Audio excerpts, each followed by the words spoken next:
Hey there, folks. Hello there, People Stack family. Welcome to another episode of the People Stack podcast. I'm Jen Bunk. I am a career coach for tech managers. I'm CEO of the People Stack, and we are here. It is our mission, it is our purpose to help you build your dream tech career. And the topic that we're talking about this week is someone else getting your dream job, someone else getting the job that you wanted. And I started to talk about that in the last episode. So if you didn't check that one out, definitely do so. I started to scrape the surface and even go below that of what that means and how you can prevent that, because we certainly don't want that happening to you. But we know that it's a possibility. We know that it's happened and it has happened. We have many potential clients who come to us when they first start working with us. That's the reason why, is because they unfortunately were in the situation where they saw someone else, often with less experience, younger than them, get the job that they wanted. And I want to peel the layers back even more on this episode to explain why this happens, because this is a huge piece of it. So by the end of this episode, what I want you to understand is that there's more to getting a job than meets the eye. There's more to making decisions about who to hire than simply qualifications and experience and how many years of experience you have under your belt. There's way more to it than that. And I want you to start to appreciate that and see which pieces of the puzzle of the job getting, of the job earning puzzle that you may have not fully paid attention to yet and fully embraced. Because we see it time and time again where people say that, this is the job that I want to go after, whether it's an internal promotion or you might be external, you might be on the job market. And then what happens is somebody else gets the job, and that somebody else has less experience, has fewer qualifications, and is very often younger. That goes along with the fewer qualifications and the less experience than the person, say the client, the person that wanted it. And so the reaction to that was, what? WTF? Why? Why would they give this job to someone with less experience and fewer qualifications than I do? It doesn't make sense. Aren't jobs awarded based on qualifications and experience? This is where I want to peel the layers back and help you to make some shifts, because the answer is yes. Yes, jobs are awarded, jobs are given based on qualifications and experience. That's not the whole puzzle, though. That's not the whole puzzle. And what I invite you to do to truly appreciate this is to put yourself on the other side of the table. For those of you who have hired, this will be relatively easy because you've done it before. But even if you've not been on the hiring, the who do we hire side of the table, even if you haven't, I want you to put yourself there. I want you to put yourself in the decision maker's chair, at the decision maker's laptop, and look at it from their perspective. Because when you're making decisions about hiring, and we're doing that right now. We're hiring for a new enrollment coach here at the People Stack. So this is very fresh for us. It's very fresh. It's fresh on our minds and fresh on our hearts as well. And at the end of the day, what's a best practice in terms of making hiring decisions is what this comes down to. And you need to know that as a job seeker. That's why I'm explaining this. If you don't appreciate this, then you're just going to think that hiring decisions are just made based on qualifications and experience, and they're not. They're not. And there's a really good reason for that, and that's what I'm going to get into. So anyway, as a lot of you know, my background, my academic training is as an IO psychologist. I have a PhD in industrial organizational psychology, which basically means I'm an expert in the science of organizations. And one of the pieces of that is hiring. What are the best practices around hiring? I'm not going to get into the nitty-gritty details because honestly, that's not relevant here and it's not going to be helpful to you. But at the end of the day, how do we hire? How do we decide who to hire? Based on 3 things. Can do, will do, team fit. Can they do the job? In other words, do they have the qualifications and the experience and the expertise and the knowledge and the skills and the abilities in order to do the job? That's number 1. And then there's will do. That's the will. That's the motivation. That's the how are they going to show up to this job? Will they do the job? Because somebody who can do the job doesn't necessarily have the will to do the job. They're very different. And I'm sure that you can think of some team members or some people who you decided not to hire who met the can do, but not the will do. So what I'm talking about can do here, because often people talk about can do attitude. What I'm talking about here is actually not that. In other words, on paper, the can do is on paper, they have the knowledge, skills, and abilities to do the job. They have the requisite experience and qualifications. Will do is about will. It's about motivation. It's about how they show up.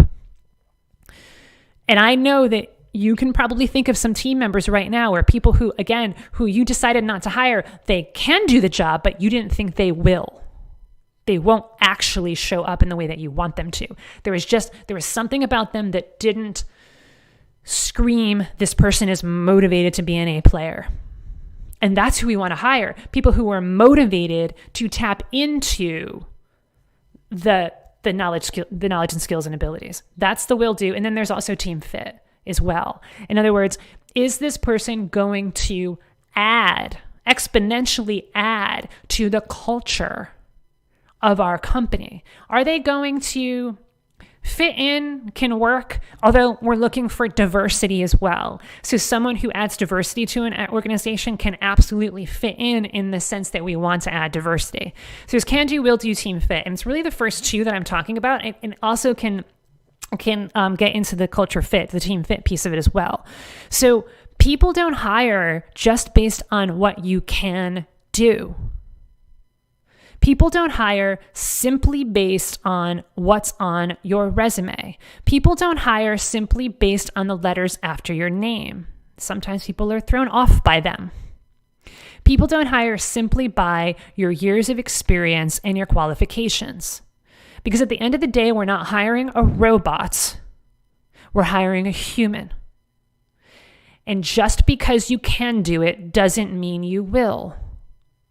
And so from the hiring manager's position, they want someone. And if you were the hiring manager, so would you want someone who will do the job and who shows up with gusto and shows up as an A player.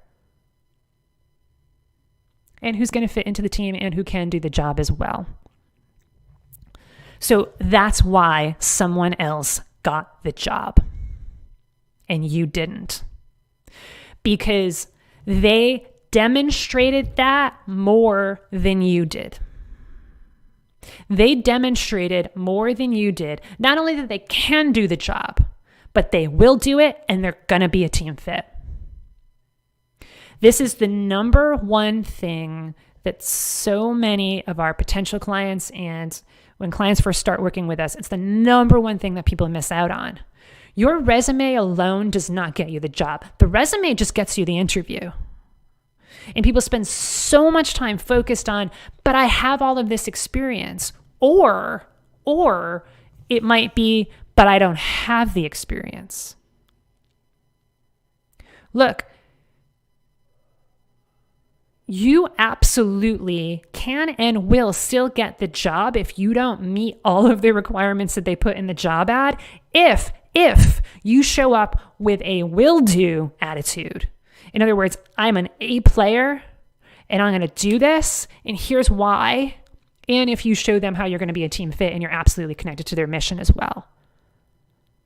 Because speaking as a CEO who's hiring right now, I would much rather hire someone, and I will definitely do this because we're looking through candidates.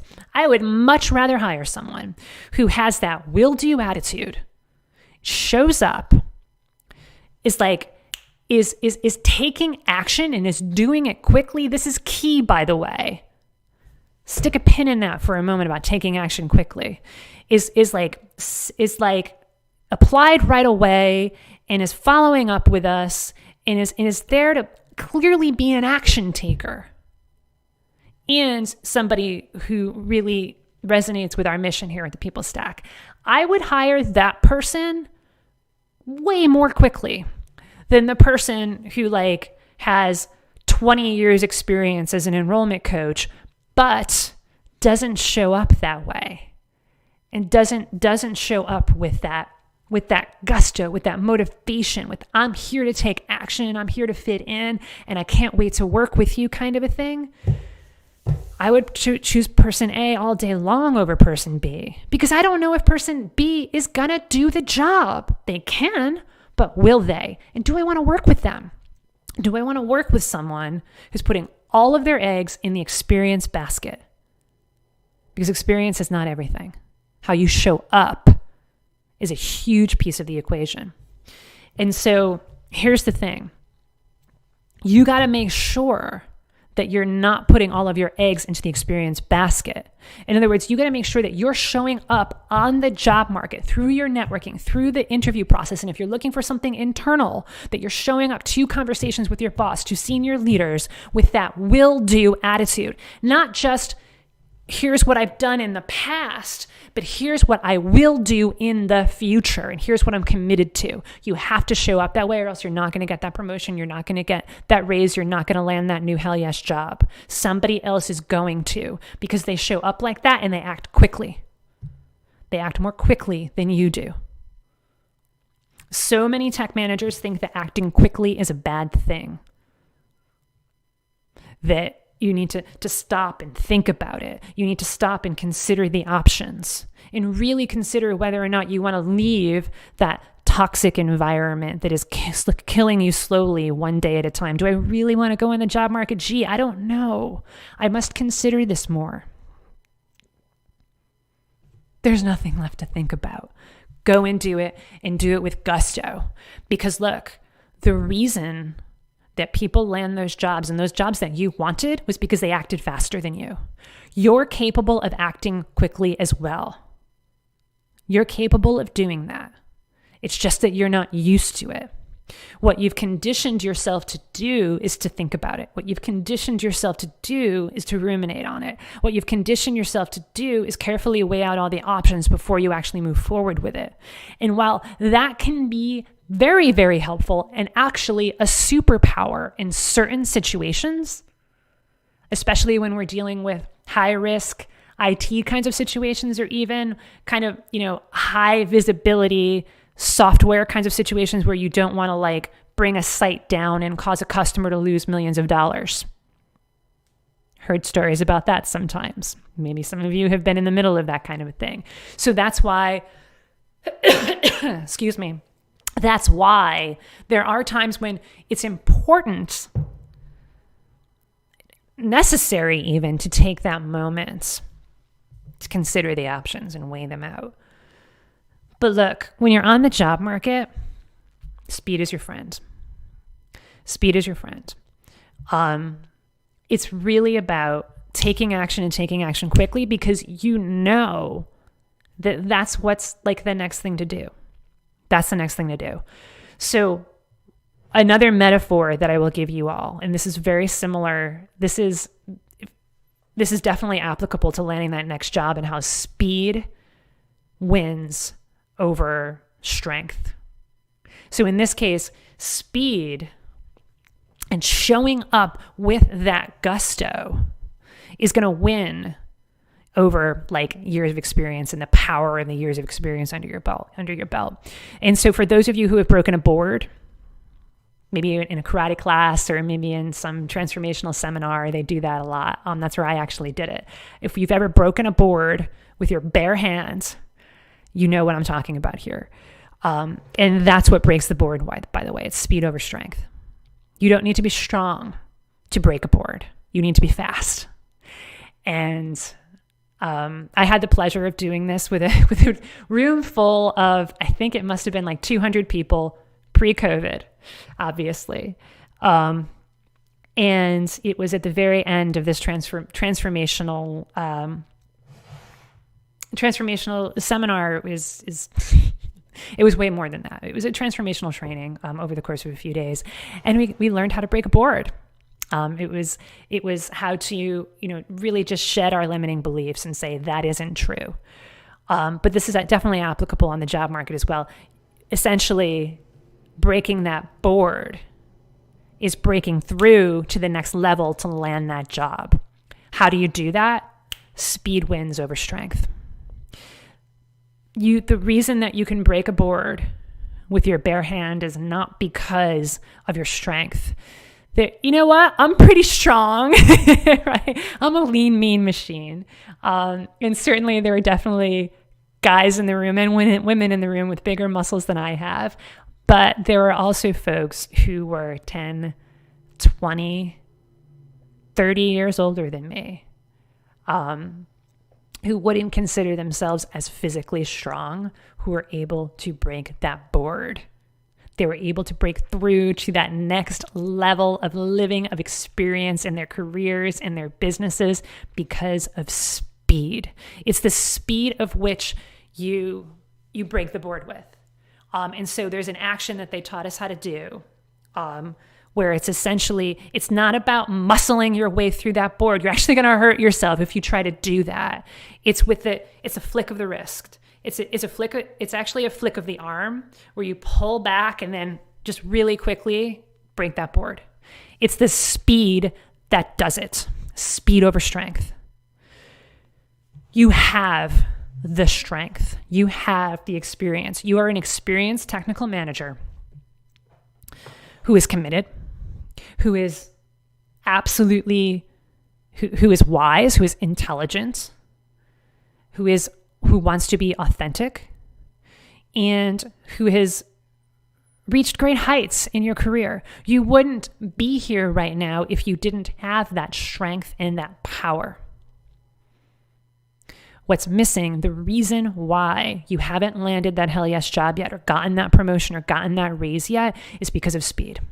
That's the one thing that I am encouraging you to tap into.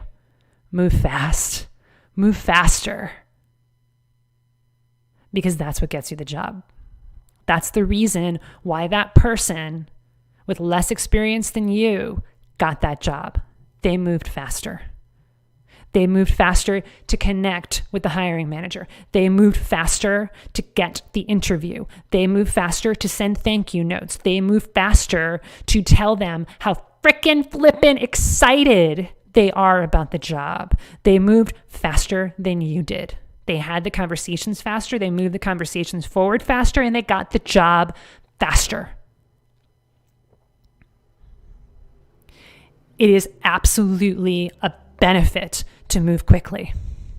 Because what happens when you wait, or if you move too slowly, when you're trying to break a board, you hurt yourself. You hurt yourself. And you just try to muscle your way through it. You hurt yourself. And that's not what I want for you. I want you to move quickly. And I want you to be in flow while you're doing it. So many of our clients, especially the ones who have reached that higher level career, higher level in their career, some of our higher level clients who have landed their dream jobs, and they're actually feeling a bit guilty that it's too easy, right? And so there's conversations around that, but that's what happens. That's how you know that you're in flow. February is actually flow month here at the People Stack, where we're helping our clients access the state of psychological flow. And speed is one of the ways that you do that. Setting yourself up for success and moving even quicker, That's actually how you access flow. Because if you move too slow, you're still going to be stuck in your head. You're still going to be stuck in all of that negative mind chatter. You're going to be stuck in, oh, what do I do? I'm not sure. Let me weigh out the options. And you're not going to be in flow. Moving faster is what puts you in flow.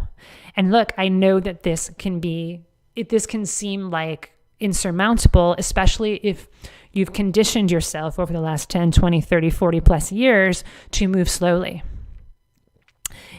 That's your what's the word? That's where you go to. It's your home to move slowly. And all I'm asking is that you find the moments, you find the circumstances when it's going to be beneficial to move more quickly. And if you're on the job market, and if you're looking for a raise or promotion, that's when it will serve you. But I know it can be hard. It can be hard to break through that metaphorical board to get to that next level in your career.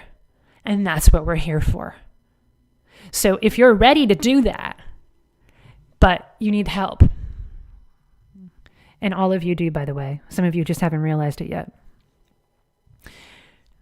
And you want that help to break through to that next level in your career so that you can harness all of the power that you have, your years of experience and all of the in all of the, the certifications that you have and all of the knowledge and skills that you have. And if you want to harness all of that power and add speed to the equation, book a call with us. thepeoplestack.com/book. There's nothing left to think about. You've already been thinking about it. Now it's time to take action and to do it quickly. From a place of power, from a place of strength, from a place of love, from a place of authenticity, from a place of integrity. Now's the time to tap into your speed superpower. That's how you break through. It's the only way how you break through. If you try to do it too slowly, you're going to hurt yourself, and we don't want that to happen for you. We want you to land that hell yes job, land that raise, land that promotion so that you can earn a salary of at least $200K a year or more, whatever feels like a stretch salary to you. In other words, big enough that it feels exciting, but not too big that it's debilitating. We want to help you do that. We want to help you do that while it feels easy, while you feel like you're in flow, while you have Zen-like work-life balance. That's what we want to help you do. We want to show you the way to that, and we have the proven systems and strategies to help you do that. So book a call with us today. thepeoplestack.com/book. This is the first chance that you get to practice speed. Book the call right now. Go to thepeoplestack.com/book. Open your phone, open your laptop, open whatever device you have around you, thepeoplestack.com/book. You're going to pick a time that works for you. Plenty of times are available on our calendar. You choose your time zone, pick a time, enter your name, your email, and it's done. Takes 15 seconds. Go do that right now, and we will help you break through to that next level in your tech career. thepeoplestack.com/book. Speed over strength, my friends. That is the key. That is the reason why people less qualified, with less experience than you do, get the jobs that you want. You can keep watching and letting that happen, or you can harness that power, harness the power of speed on your own and watch what happens. Take care, everyone. Bye for now.